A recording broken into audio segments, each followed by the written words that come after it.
नमस्कार मित्रों, आज हम आपको कलयुग की कहानी सुनाने वाले हैं। श्री कृष्ण ने बताए कलयुग के कड़वे सत्य। जैसा कि हम सभी जानते हैं, हिंदू धर्म एवं पुराणों के अनुसार इस सृष्टि में 4 युग होता है। सतयुग, त्रेता युग, द्वापर युग और कलयुग।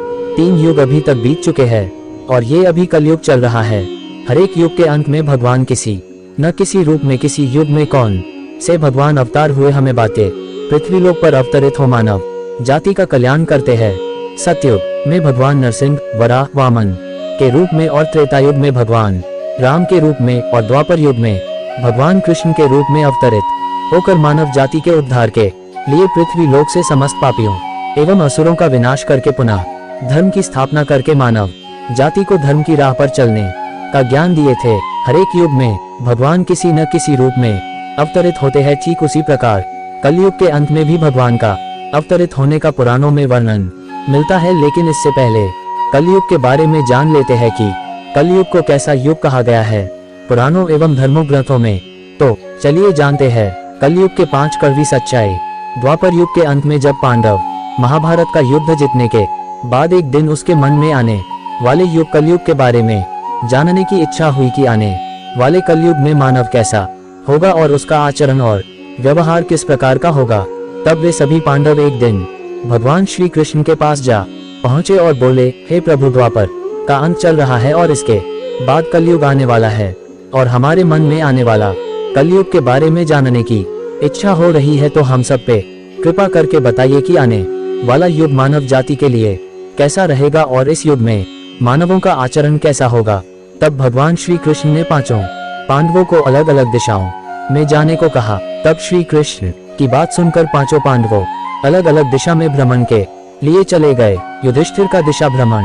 सबसे पहले युधिष्ठिर जिस दिशा में गए थे तो उसने देखा कि 2 सूंड वाला हाथी। तो उसने अपने मन में सोचा कि ये कैसे संभव हो सकता है। तब फिर वो जब वापस आते हैं तो वो श्री कृष्ण को ये बात बताते हैं। तब श्री कृष्ण ने इसका मतलब बताया कि कलयुग में ऐसे व्यक्ति शासन करेंगे जो बोलेंगे कुछ और करेंगे कुछ और। ऐसे व्यक्ति हर वक्त प्रजा का शोषण करेंगे। अर्जुन का दिशा भ्रमण। उसके बाद अर्जुन ने जिस दिशा में भ्रमण करने गया था तो उसने देखा एक पक्षी को जिसके पंखों पर वेदों की लिखावट था और वो पक्षी मरा हुआ जानवर का मांस खा रहा था। ये देखकर अर्जुन दंग रह गया और ये बात श्री कृष्ण को उसने बताई। तब श्री कृष्ण ने इसका उत्तर देते हुए कहा कि हे पार्थ, कलयुग में ऐसे लोग होंगे जो ज्ञानी कहलाएंगे और वो अधिक शिक्षित भी होंगे। उसे सब चीजों का ज्ञान होगा लेकिन उसका आचरण दुष्टों का होगा। भीम का दिशा भ्रमण। भीम जिस दिशा में गया था तो उसने देखा कि एक गाय अपने बछड़े को चाट रही है और वो गाय अपने बछड़े को इतना चाट रही थी कि चाटते चाटते उस बछड़े का खून निकल आ रहा था।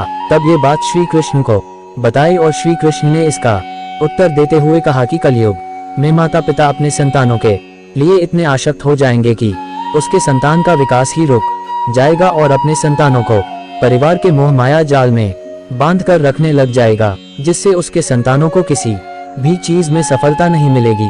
सहदेव का दिशा भ्रमण। सहदेव जिस दिशा में गया था तो उसने भ्रमण करते करते एक गांव में पहुंचा तो उसने उस गांव में बहुत सा कुआं देखा जिसमें सभी कुआं में पानी था, लेकिन गांव के बीच में एक कुआं ऐसा भी था जिसमें पानी नहीं था। तो उसने ये बात श्री कृष्ण को बताई।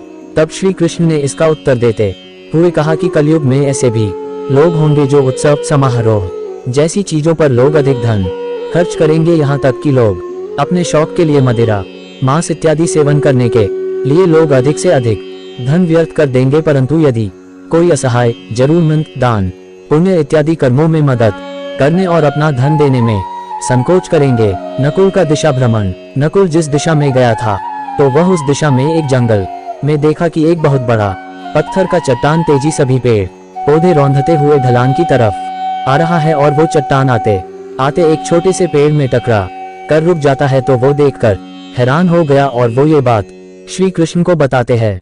तब श्री कृष्ण ने इसका उत्तर देते हुए कहा कि कलयुग में इंसानों की बुद्धि क्षीण हो जाएगी और मनुष्य का पतन होने लगेगा और ये पतन इतना तेजी से होगा कि धन या सत्ता की वृक्ष इससे रोकने में सक्षम नहीं हो पाएगा। लेकिन हरि नाम के एक छोटे से पौधे से ये पतन रुक जाएगा। हरि नाम लेने या कीर्तन करने से मनुष्य की बुद्धि प्रबल हो जाएगा और वो सत्य और असत्य का निर्णय लेने में उसे सहायता होंगी और वो अपने जीवन के लक्ष्य को पा सकेगा।